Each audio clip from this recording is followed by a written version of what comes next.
This is a SnapEd New York video presentation.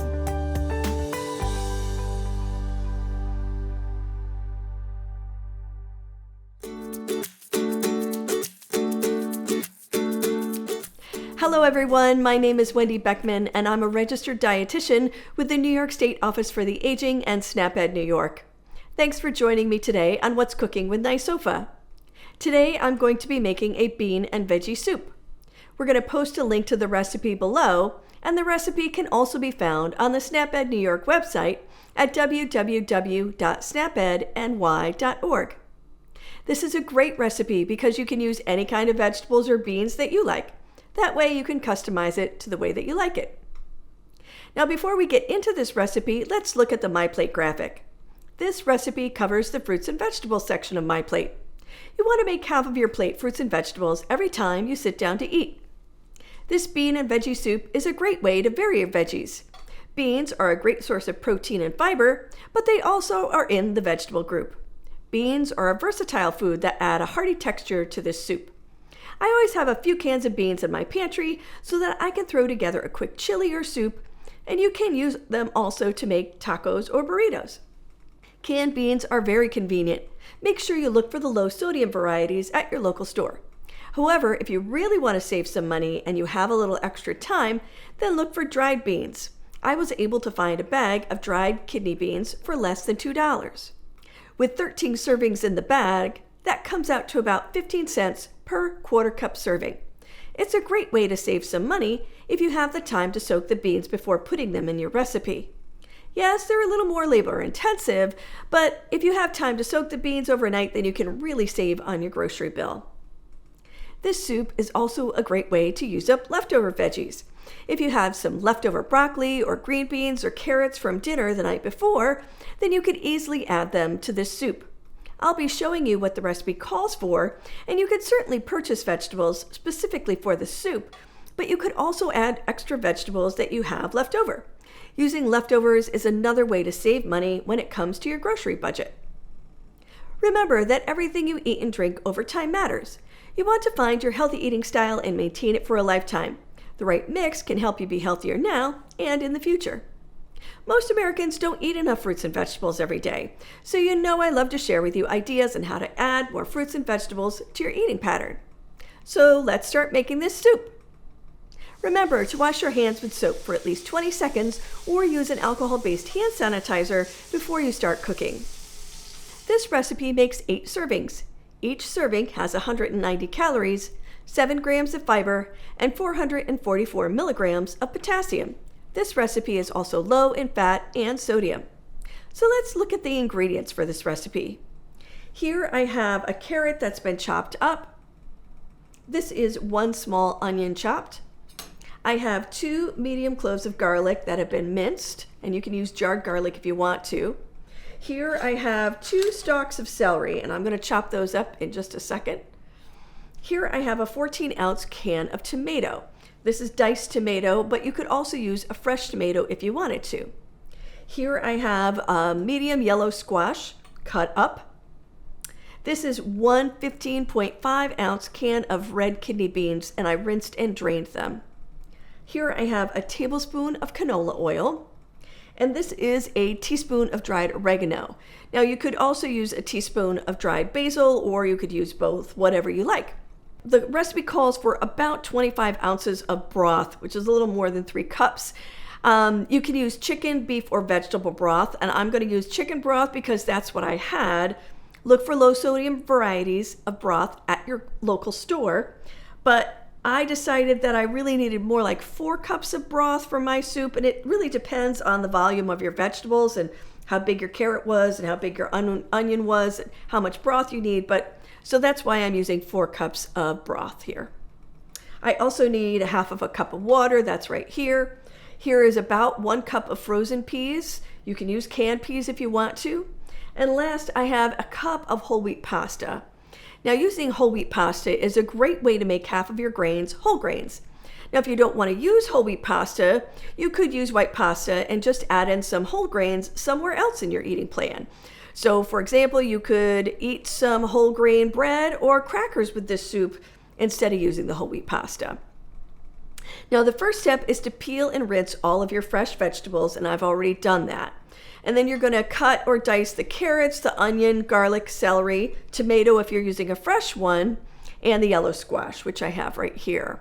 So I have already diced up most of my vegetables, but right now I still have to dice the celery, and I'm going to show you how to do that right now. So first of all, I am going to just cut the ends of the celery off.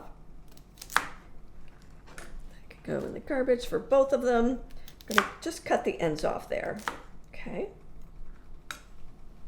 And usually with celery, I cut the whole celery down the middle lengthwise first, and then I chop it into pieces. So when we are chopping, you want to make sure that you keep your fingers that doesn't have the knife in it out of the way. So I curl my fingers back a little bit, and then I can just sort of push that celery forward as I'm chopping with my knife. You want to have a firm grip on the knife and make sure that you're able to get all the way through that vegetable there. And making sure you have a sharp knife is important. That means that you'll have to put less pressure on the knife. It's less likely to slip if it's sharp, which is maybe a little counterintuitive, but we're going to do the same thing with this one. We're going to cut it all the way down the middle first, and then we're going to chop it. Going to keep our fingers out of the way and make sure that we can push it forward and chop it. Now, if you happen to have a little bit of difficulty using a knife because you have some limited use of your hand, or you have pain in your wrists or something like that, using pre-cut vegetables is completely fine. So using frozen vegetables, for example, is completely fine. I'm using a can of tomatoes here that are already diced. So if you have trouble dicing a tomato, you can use the canned, and that's all right. So canned, fresh, fried, frozen, all of it counts towards making half your plate fruits and vegetables. So that's really great. Now, one of the other things that you can do is you can add some dried or fresh parsley to the soup. And if you choose to use the fresh parsley, you're going to chop it up and add it to the soup sort of right at the end prior to serving it. Now, the next step is to saute the onions, carrots, garlic, and celery. So we're going to put the oil in the pan first, and my pan is nice and hot. So we're going to put that in there first.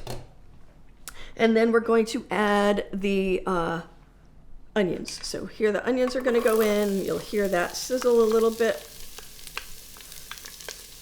So there's some onions for you. Now we're going to add the carrots. And the recipe calls for 2 medium carrots. I had a really large carrot, so I just used the 1 large one. We're going to also add in this diced celery that I just cut up here. So let's put that in. And last, we're going to add this garlic. So let me get my spatula here and make sure I get all of that fresh garlic out of there. Like I said, I use fresh, but you can use the jar garlic if that's easier for you. All right, so we're going to stir this around a little bit in the pot. Using this mixture here, onions, celery, carrots, and garlic is a great way to start really any soup. So if you are wanting to make a soup of almost any kind, but especially a broth-based soup, this is a really great way to start it. And as you cook these vegetables, the flavor starts to sort of meld together of the onions and the celery and the garlic and the carrots, and it's a very colorful way to sort of start your soup. So these are absolutely going to cook down a little bit more when they're in the broth with the rest of the vegetables, but you want to get it started here in the pan first. So let's do that. All right, that's looking pretty good. So once you have the veggies added to the pan, you're going to stir them till they're combined, then add your seasoning. So I have dried oregano, and I'm going to put that in there. You can add salt and pepper if you want to, but you can always omit that if you want to sort of cut down on the amount of sodium in the recipe, and you don't want it to be too salty. So you could do that by cutting down or omitting the added salt, and you can also do that by adding a low sodium broth as well. So that's good. Now next we're going to add some of the wet ingredients and the vegetables. So first we're going to start by adding the broth. So like I said, I have 4 cups of broth right here. Add that in. Another way that you can cut down on the sodium is if you are not able to find low sodium broth at your store, then one of the things that you can do is use half of the liquid would be broth and the other half would be water. So you can do that as well. Next, we're going to add in the tomatoes. Let's put those in. And I didn't drain them. I just added all of the liquid from the can of tomatoes right in there. We're going to add the water. Okay. And you can add more or less water. I ended up adding like some extra water that I needed to at the end. Now I'm going to add the squash. Let's get all of that in there. Yellow squash is one of my favorite vegetables. And I really like the texture that it adds to this soup. So this is one of my favorites. Next, we're going to add the beans. Those beans, I did rinse those. There we go. That adds some really nice color. And then we're going to add the peas. There we go, in there. Okay. So once all of those things are in there, you're going to bring this mixture to a boil over high heat.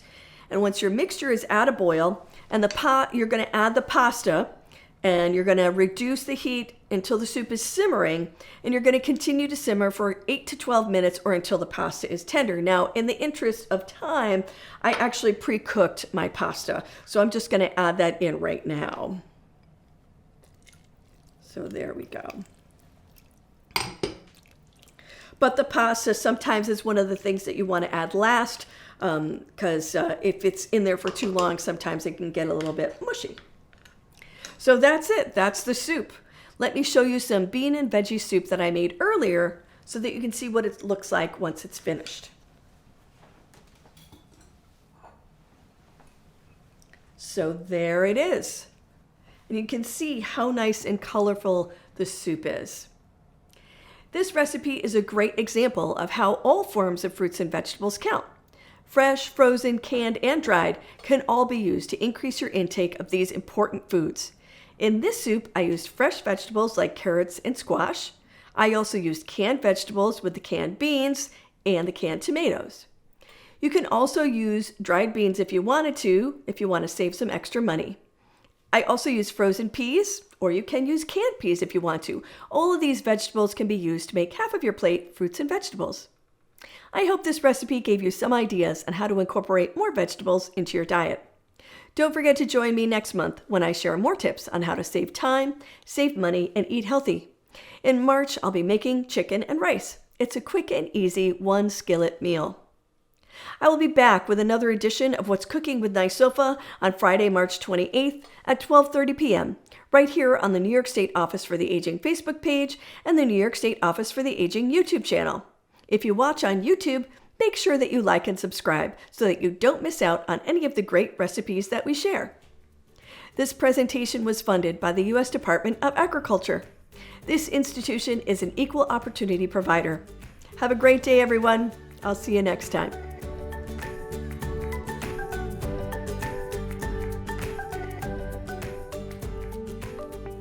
Thank you for joining us today. We know the healthy choice isn't always the easiest choice, but small changes can make a big difference. Start today by getting involved with SNAP-Ed New York. This program is free for those who qualify or receive SNAP benefits. We want to help you save time, save money, and eat healthy. Learn how SNAP-Ed can make a difference in your life.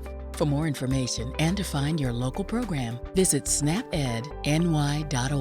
This material was funded by USDA's Supplemental Nutrition Assistance Program. SNAP. This institution is an equal opportunity provider.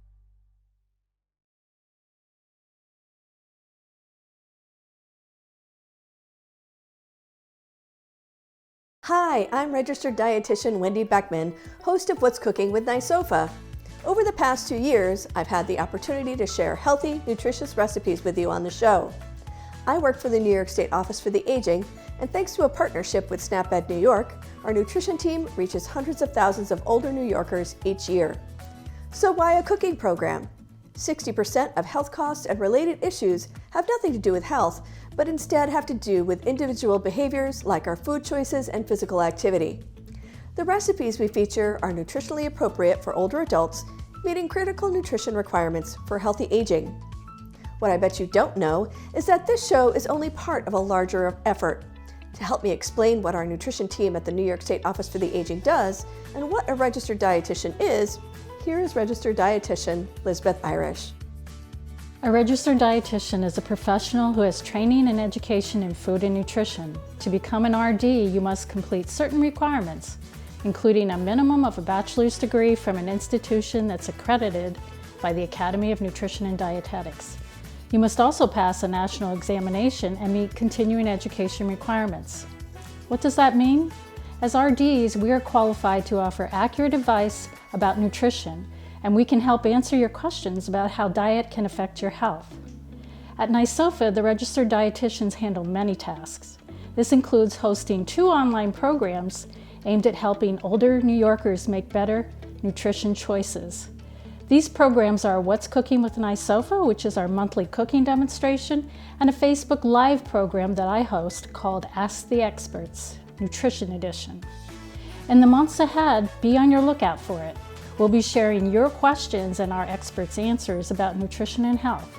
New episodes of Ask the Experts Nutrition Edition debut the second Friday of each month on Facebook and YouTube. As Lisbeth explained, registered dietitians at NYSOFA handle many tasks, including food safety at congregate meal sites, educational materials, and outreach. In the meantime, please don't miss an episode of either show produced by our team, What's Cooking with NYSOFA and Ask the Experts Nutrition Edition. Every episode is uploaded to YouTube, and you'll find the archive shows there. Do you have a question about foods? Or do you have a particular health issue that you'd like to improve by changing your diet? Tune in to Ask the Experts Nutrition Edition every second Friday at 1 p.m. We'd love to hear from you. Remember, registered dietitians are the experts in nutrition. Visit for more sound advice about eating healthy on a budget.